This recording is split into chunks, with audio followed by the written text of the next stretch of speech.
getting it. Now NORD has decided, and plus I guess that, we're being awarded for a leadership award. They decided that it's time to start promoting that within the patient groups.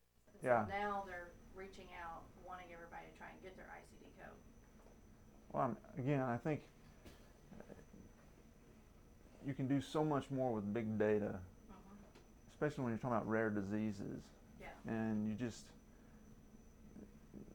no center is going to have, we had 1,000 patients with something that's really rare. Whereas if you're looking across the whole country, then you might get 1,000 or you might get more. And so that's the.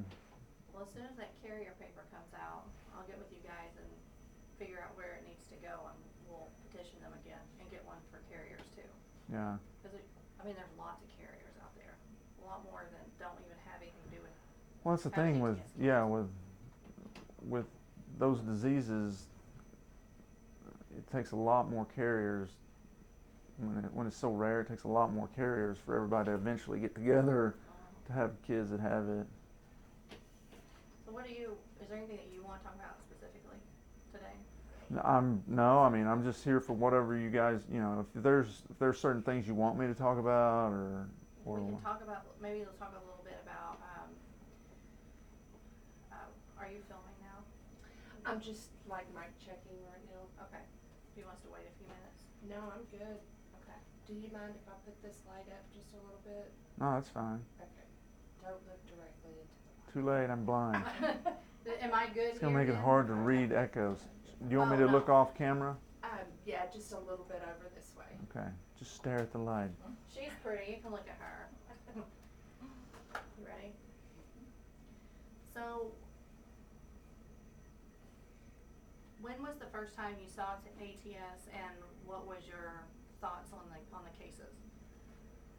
The first case of ATS I saw was just a few years ago.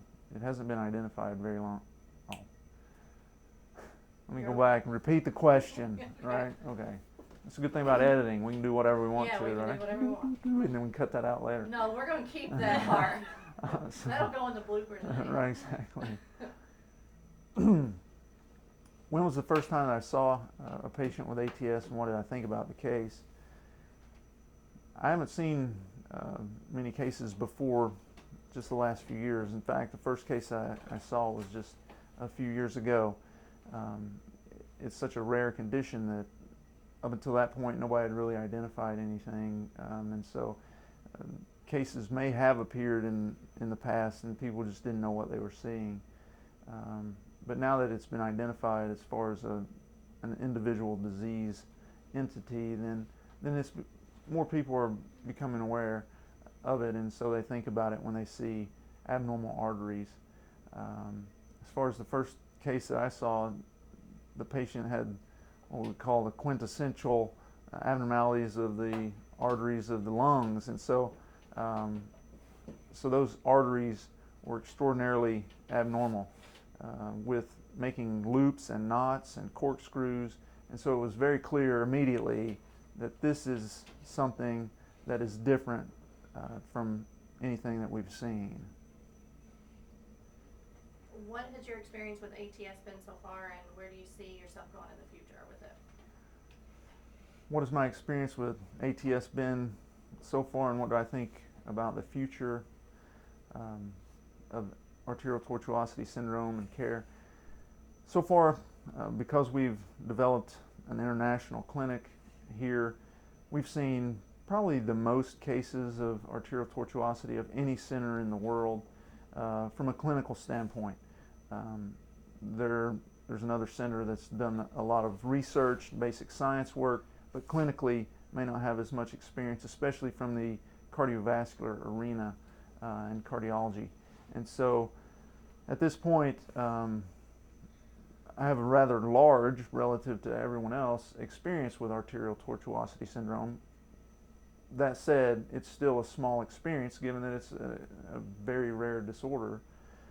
As far as the future of arterial tortuosity syndrome, I'm very optimistic about it. I think that as we move forward and we have better understanding of the biochemical profiles and the abnormalities in the causes for the arteries to be so abnormal.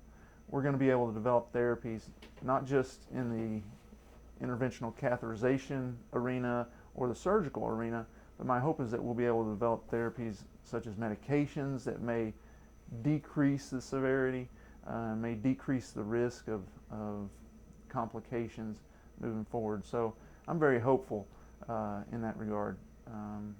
The first step is to identify that you got a problem, and so we now have identified the problem thanks to a team in Belgium.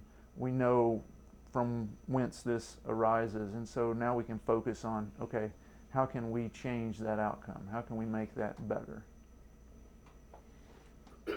A lot of the kids are, before we started the facility here, or started coming here, a lot of the kids were treated differently.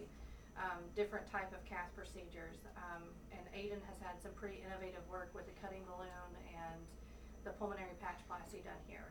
Do you want to talk a little bit about that, and then talk about what you can do over at Stanford and how we can marry everything together? I mean, Sure. because by the time this comes out, you'll have been there for a while. Sure. So let me think about.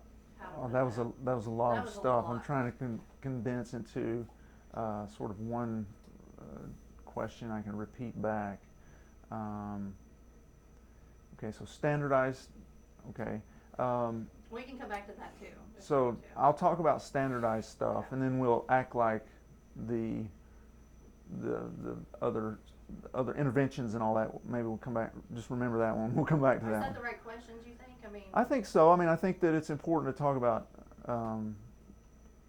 when you're talking about something rare. It's a good idea to have something standardized so that you can. yeah. and Everybody's getting the that's same whole- amount of care. So And you I'm can just talk trying about to think of Aiden how to too. phrase it. Well, I've been Yeah. refraining because I didn't want No, to. you can't. Okay. Okay. So how would I And we frame got that that in on a film now question? too, so. Exactly. Hmm.